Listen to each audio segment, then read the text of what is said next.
happy Friday, first of all. Today, I wanted to do this episode on Instagram Live on the podcast about my own hormone healing journey and where I've been at with a lot of my own health, because I've been talking with a lot of y'all in, let's say, the DMs and just our clients about what I've been going through in terms of my hormonal health and how it's informed our practice and how it's really forced me to level up.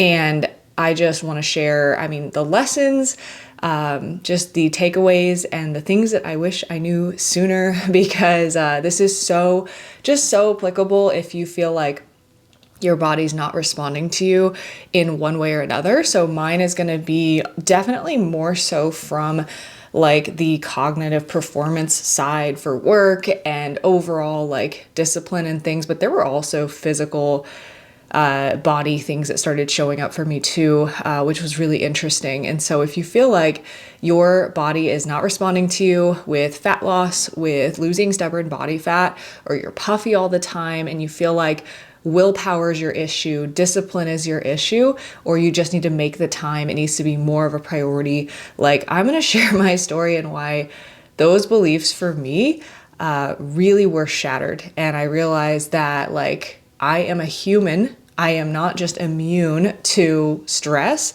and why that was not the case. So we have to rewind actually a lot to kind of get into some root causes of where all this stuff came from, but I will try to be quick with this because I know that I want to keep this concise. So I truly believe that just kind of my nature really plays a role in how this all unfolded. So what I mean by that is I have kind of always been like I've always been this overachiever since high school, honestly. Like once AP classes, so like college level classes were offered in my school, I was taking many of those. I was a high level athlete traveling all over the country for tournaments pretty much all through high school. And was just handling a lot even then as a teen. And then that really translated into straight out of high school, I decided I wanted to be an entrepreneur. Not even 6 months after graduating high school, I started the business and the foundation of the business that is now PCC. And I was 18 years old and I was living on my own and I was just hustling. And through that time period, let's say 2015, 2016 to 2020, I had like 3, sometimes 4 jobs at a time. I was constantly working. I didn't really know what a weekend was. And granted, I was at the time like in my late teens, early 20s, like I could do that. And like, that was okay. But I didn't know kind of the ramifications that would come later if I didn't really learn how to slow down. So that was all persistent up to 2021. And don't worry, it gets worse before it gets better. So I, at the time, I was gonna finish my master's program in sports nutrition and exercise science, but I found the opportunity to work with a business mentor. And so I took a break from school and the business just blew the fuck up.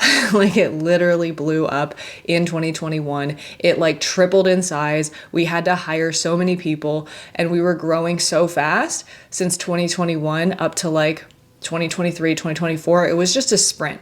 I was just go between growing the business, shouldering the leadership, essentially retired my husband at the time. And I was just trying to continue walking the walk, and it just got harder and harder and harder. When I say walking the walk, I mean living the lifestyle and leading by example. And so I distinctly remember every single year, 2022, 2023, 2024, I was like, my word of the year is freaking discipline. I'm gonna like push myself and do this hard goal and that hard goal and do cold plunges in the morning and wake up at 5 a.m. and do all these things.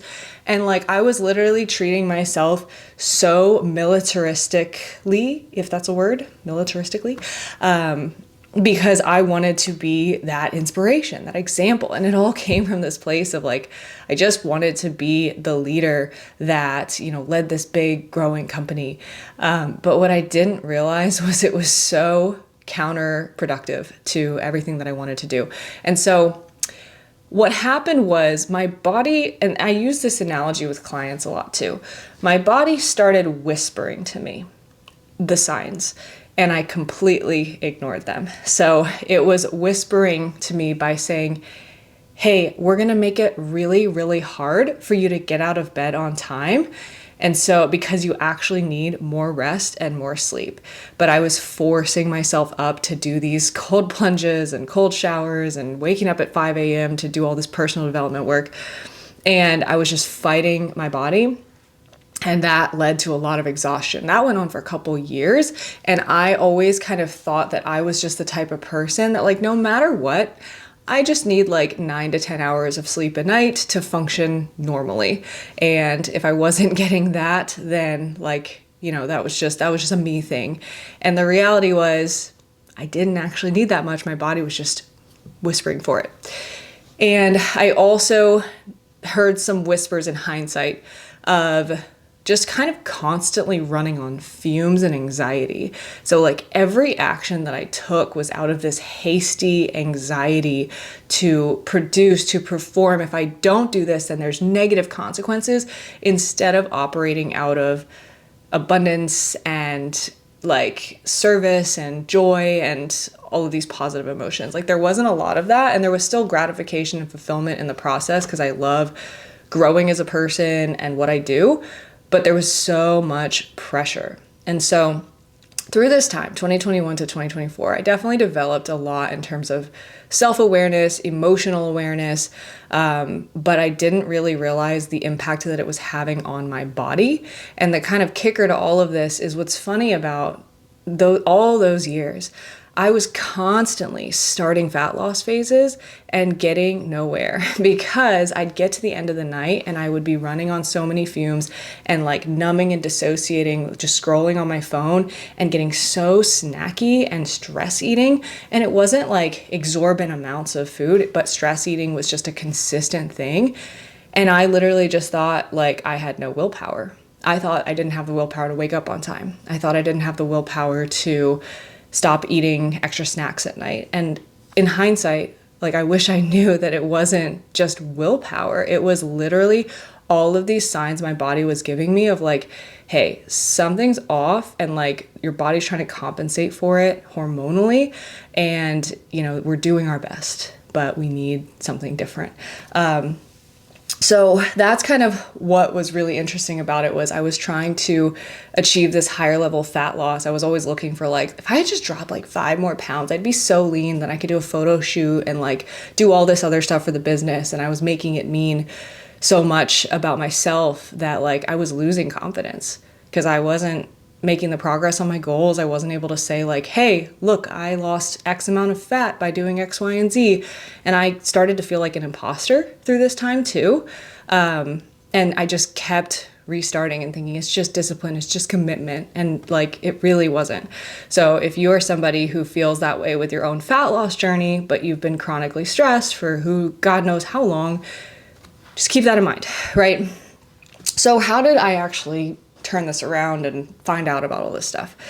Well, I will say that 2024 was definitely the hardest year in business since this all started. Like since I started my business 9 years ago, it'll be 9 years in March actually. Even like kind of grassroots hustling to get it off the ground, like 2024 was harder, for sure. Just the pressures, the emotional stress that it put on me. And it was kind of like all these years of like building the business, but not knowing what I knew then, and learning that like mistakes you make early on have consequences, just kind of compiled and unfolded all in the year of 2024. So long story short, I definitely got to my rock bottom. I definitely got to my breaking point physically and mentally. And like, I had never struggled mentally. Like I had never had mental health struggles until last year. And it took, honestly, solving all of this and getting on my hormonal healing journey took me getting to my breaking point, where I was breaking down constantly. I was having depressive-like symptoms really, and then my body was not just whispering at me now, it was screaming at me now. It was yelling at me, and it was giving me more physical ramifications for the stress that I was under. So examples of that were my periods just got insanely heavy and painful to where like I had never had cramps like that before. I had never had symptoms like that before or bleeding like that before. I was getting acne all here. So I'm wearing makeup right now, but like there is like some scarring left here that I do cover up for like filming days, obviously, but it's definitely, it was like so weird because I had never had acne there in my life. And the brain fog was getting so much worse. Like I was forgetting my train of thought in almost every meeting and every call that I had and being like, oh, I forget what I was going to say. Oh, it'll come back to me. And then it never did. And it was so frustrating. Like I just felt like I was losing myself, and I was losing a lot more confidence at that point, because then it was like this inner dialogue within me was getting stronger and stronger that like, it's just not going to get better. And so what I did at that point was, I think it was the periods and the acne that finally gave me a signal of like, maybe something's going on internally. And I had been aware of functional health, functional testing for years, and I've actually been studying it for years and implementing it little by little with clients over the years as I gained more experience and practice. But I had just kind of always thought that I was exempt from that and that it was just a willpower issue for me.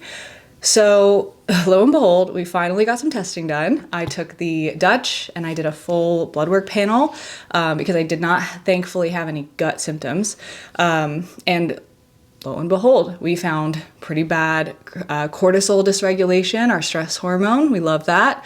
And estrogen dominance, which the root of that was stress. So when estrogen dominance is essentially you have a balance of estrogen and progesterone, your main sex hormones in your body. And when you're chronically stressed, progesterone and cortisol have one of the same precursors.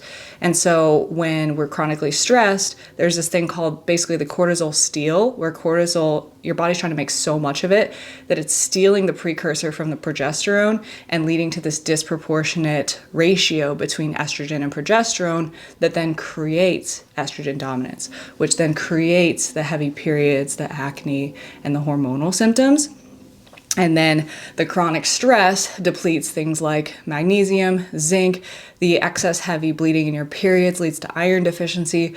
And then all of a sudden you're having like mental health issues and mood swings and cravings because of stress. So thankfully, I got real answers pretty quickly because I do have a great network. I obviously do this for a living and I have resources to like ask the right people the right questions essentially.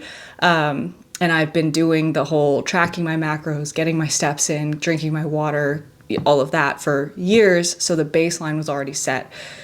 And then once I got those tests done, I am telling you, like, it changed my whole outlook. I was like, oh, I'm not just lazy. I'm not just in my head of being burnt out. Like, it's like actual physical burnout. That was wild to me, which is crazy because in hindsight, you'd think like, no, duh, like you have all that going on and you don't realize that you're burnt out. But that's what it took for me because I just thought that I was immune and I thought that I could just get by without any of that. And it was just a willpower issue. So once I switched from the mindset of just push through, it's just willpower, to addressing the actual root issue, I have the right supplementation regimen. I've made the right tweaks to my diet thanks to my amazing team and the knowledge that we have behind the scenes on implementing this stuff. As soon as I started implementing this, I tell you, my energy came right back. I stopped losing my train of thought in the middle of meetings constantly. I started feeling more like myself. The acne cleared up like almost instantaneously once I made these changes. And I do credit that to like having the foundations and the basics pretty down. So like I just had to make small tweaks, and it really just opened my eyes to like so many women that are struggling with things like this, and they think that they're lazy or they think that they just can't get their shit together, when in reality like something's really wrong because they've spent like 5 years, 10 years, 20 years just feeling like crap with these underlying issues, and no doctor has addressed them because they're all pretty much subclinical. Like I could have gone to a doctor and gotten my labs looked at, but I can tell you right now, based on what I know the Western reference ranges are, it would have been like, things look fine. And that's not good enough, right? Because I obviously felt like shit. So so that's made me really grateful.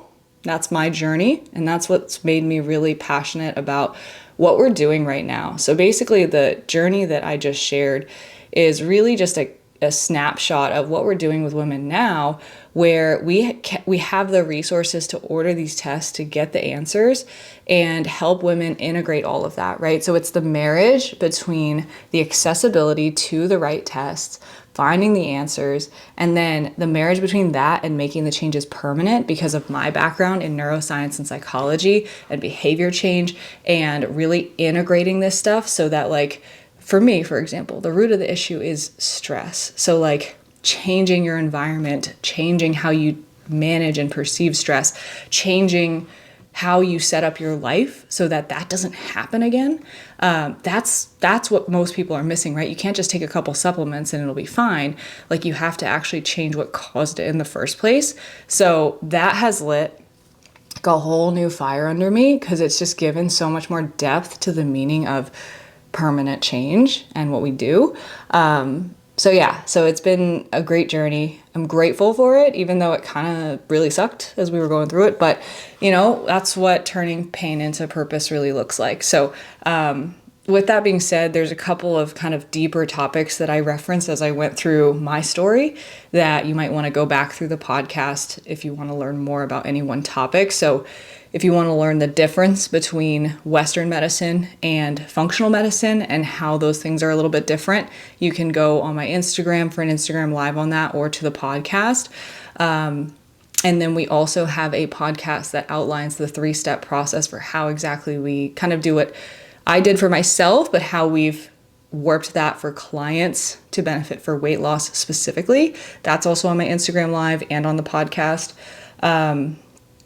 And I think that's everything at this point, but I'm definitely open for suggestions for podcast topics in this realm, because this is really just the bread and butter of what we're doing lately. So thanks for listening if you did watch this whole thing through, and hopefully something in my journey gave you some hope, some inspiration, and helped you realize that you're not crazy and it's not all in your head and you're not just lazy. And I'll hope to see you back here next time.